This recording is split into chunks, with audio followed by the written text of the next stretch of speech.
Hi, everybody.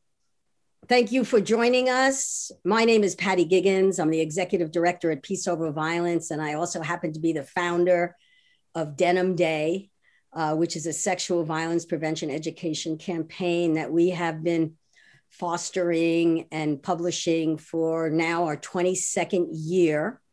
And it's all focused on Denim Day this year, April 28th. It's a Wednesday when we encourage everyone to wear jeans or some kind of denim on purpose to support survivors and to learn as much as you can about preventing sexual violence in all its forms.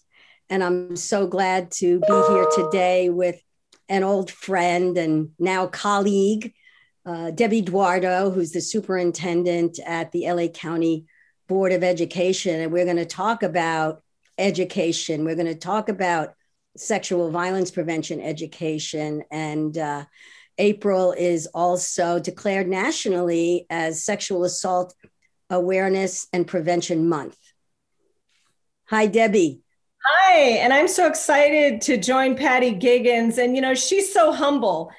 She's done so much. She's such an amazing woman and so action oriented and has been working on these issues, making people aware of sexual violence, domestic violence, child abuse for decades. And yes, Patty and I go way back. In fact, she is my mentor. I tell everybody that I learned how to be a professional from Patty Giggins, who hired me when I was about 19 years old. I was a high school dropout. And she had faith in me. She wanted to diversify. She wanted someone who spoke Spanish to join her staff and to do this work. And it's been a pleasure working alongside her. Oh, now you're taking us down memory lane, Debbie. How long were you with us, with our organization? For several years. I think you all went from high school to college to graduate school. How many years were you with us? I was with LaCoste and the organization for 10 years. So it was a long time and a lot of opportunity for growth and a lot of opportunity to learn from amazing women that saw strength instead of deficits and really believed in the power of supporting one another to make critical gains that we needed to do and to inform the public that we would no longer tolerate violence against women, against children, against anyone, really, and that we're going to stand together and put a stop to this. You know, you're bringing up, a little bit of the past and what we've been about and what you've been about for all these years with us and independently in all of your roles. And I think it's this year is Peace Over Violence's 50th anniversary, Debbie. And one of the things that we're doing is we're focusing on, we're focusing on two things for our anniversary. One is, where do we go from here after 50 years of our movement? What comes next? Because there's so many challenges ahead of us.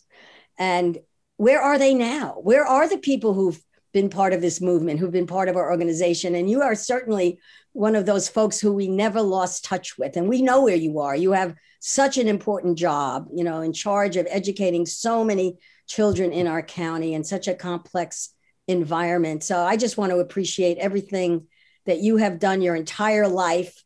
You've always been on the right side of history, the right side of issues. And you've, for early on, you just embraced education for yourself, and then you promoted it for everyone else. Thanks, Pat. And I just want to say the critical thing in this, you know, I know there are many components to making people aware of this issue and stopping the violence that we still see in our society. But as the superintendent of schools for LA County, we have 80 school districts, about 2 million children, that we want this message to come out very strong and very clear, that we need to educate children at an early age about healthy relationships, about consent, about not blaming victims. Those are all things that if we did at an early age, we'd be in a much better place. And it's not only our children, but also the adults that work with those children to understand what it means to be assaulted and how we can help children oftentimes at a very young age, Patty. And if you remember when I was working with you, I did the child abuse prevention program. So Yes. starting kindergartners and using puppets to talk to them about their bodies and understanding that no one has the right to touch them in inappropriate ways. So we're really excited to partner with you and to continue to advocate for fighting against violence in any form. You know, and it's so true. There is no age barrier for learning about how to prevent violence. And part of the way, particularly around sexual violence, domestic violence, when it's very interpersonal, is that the vocabulary. And we have always tried to focus on age appropriate vocabulary, age appropriate concepts. But I always like to remind the adults that our children, whether they're, toddlers and preschool and elementary school and high school, our children did not invent violence. They inherit the violence that we as adults, unfortunately, are, part of. We're part of the problem. We're part of the solution. And it so behooves adults, parents, educators, everyone, politicians, legislators, to really embrace nonviolence and to, in our own lives, and to model that and to teach that in every way that we can. And getting back to Denim Day being a sexual violence prevention education campaign, one of our signature message is that there is no excuse to abuse or molest or harm or harass or rape. There's no excuse. And part of what we have done over these many years is to continue to point out the excuses, the lies, the fallacies, the mythologies. Oh, that, what was she wearing when she got raped? Why did she go out with that guy? Why did she stay with him so long? As you mentioned, often blaming the victim. And so, we're on it. We're still heavy lifting about the myths and realities and the misconceptions. Sometimes I pinch myself and I say, when I hear something about how somebody was dressed, and I think, didn't we put that one to bed yet? After all these years, I've been working at it with a whole bunch of other folks around the country and around the world to change people's minds and hearts, and to change systems, and to change the culture, which we refer to our culture as a rape culture, which has to do with being a dominating culture, which has to do with being a punishing culture, that has to do with being a blaming culture, has to do with simplistic, like, oh, let's just get the bad guy, find a bad guy, put him in jail. Right. That kind of culture, all of those aspects of what we call rape culture. That's really fundamentally what we're trying to make big shifts in. And I know that many of your teachers and many of your colleagues working in education have this heavy lifting also. Yeah, and I'm glad you talked about the fact that we've been dealing with this for so long, and every time we think we've made progress, we still continue to hear some of those inappropriate comments. And I think it's also important to talk about how we as women ourselves have grew up believing in some of these lies, and how important it is that we're educating girls and women to really understand that these things are not right, and that nobody needs to be felt like it's okay for anybody to touch them inappropriately, to say something inappropriately, and also working with boys and men, because they are absolutely a part of the solution. And that's why I love that Peace Against Violence really started including men and boys in the solutions, as well as parents. It's so important that we're educating parents about how they have these difficult conversations with their boys and their girls, and how they react to something that their child may tell them. If they were to come to them and say, somebody said something, somebody did something, how important it is as a parent that you respond appropriately. So maybe you could talk a little bit about that too. Well, as I always say, none of us are exempt from learning and continuing to learn along the lifespan about these myths from before, but the newer myths.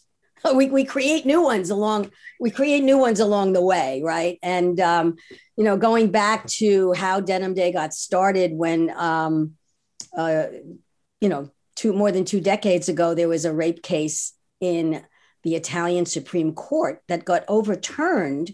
The judge overturned a convicted person, saying that it couldn't have been rape because she was wearing tight jeans. And therefore, the only way that this man could have gotten her jeans off was if she helped him. So that caused an uproar from that court reversal, right? That conviction reversal. That caused an uproar in Italy, and it spread. And so when I saw that on television here in the United States, I mean, I felt like, well, this isn't new. This happens a lot. This is not just Italy. This is everywhere. And that's how we started why we formulated Denim Days. Like, yeah, jeans, no, it's not about what she wears, but it's not about any of the myths and the misconceptions. Or about a lot of the myths about why someone does that to another person. And then we start to get into talking about how we raise, both boys and girls, young men and young women. And it's so important how they're raised, how what they learn in school, but what they learn within their families, and the idea that we've been challenging kind of the old models of masculinity, not the part that, we want men to be strong, of course, because we want women to be strong. We want girls to be resilient. We want boys to be resilient. Absolutely. But at the same time, we don't want somebody to have power over another person and force them to do things that are against their will, or do things that the culture says is okay. Because that's what's happened. When the culture says you can force yourself because you want something from someone else, whether it's in the sexual arena, the playground arena, wherever it is, the culture has said that it's okay, for that to be taken. Yeah, I mean, I totally agree. And I think it's so much work to constantly educate, make people aware, bring these things to our attention. And I think the more we do it, the more we can educate people, the more we can get to everyone about understanding what rape is and that it's about power, not about sex. I think it's so critical. We're just thrilled to join you and to help get the word out and to educate. And also going back to what you were talking about, teaching everyone and teaching parents. It's also, I believe, that modeling the behavior that you want to see in your children, right? And I think parents, a lot of us have had this messaging so ingrained in us, whether it's because of our culture or old beliefs, that we can all continue to grow and learn. Just like you said, it's never too late to learn. So excited to be here with you and to help with the awareness and bringing this to the forefront. Yes, and we have to keep going, Debbie. You're absolutely right. We've been having this campaign. It is the longest running sexual violence prevention education campaign ever, 22 years. This year, we've added 2 messages. One is believe survivors, and the other is we protect each other. And that's being supportive of one another. And it's interesting about when we talk about believing survivors, and this is a message that's so important for everyone, for upstanders, bystanders, family members, teachers, that when someone discloses to you that they have been harmed in these ways, it's like you're not there to be the judge and the jury. You're not there to probe their memory or what happened where, that kind of thing. Your job is to receive this information, to really listen to this person, whether it's a child, a teenager, adult, a member of your family, a member of the community. Receive it, listen with it, open heart, open-minded. Our job when we hear these stories is not to judge. Sure, there may be a court case. Occasionally there is a court case. Unfortunately, not many of these cases get adjudicated. So where the harm is often done is in community or in family when people start to talk and then it's not received and then they go quiet. They go silent for many years and they don't reach out. They don't get the support and they have this trauma that is locked within. And, in our hotline, we get hundreds of calls a month on our LA rape and battering hotline. And yes, we get calls from people who are recently assaulted, but we get many calls from people who are coming forward after years of silence and they're telling their story for the first time. And, and that's what the hashtag #MeToo movement has been about. Like, find someone, if you have never spoken about it, find someone to tell. And if possible, find, get help that you need. You deserve to heal from these traumas. And so that's a big message of Denim Day. We want to believe survivors. It's, again, we're not the judge and the jury. That's not our role. We need to be friends. We need to be upstanders. We need to be allies to survivors so the trauma can get healed.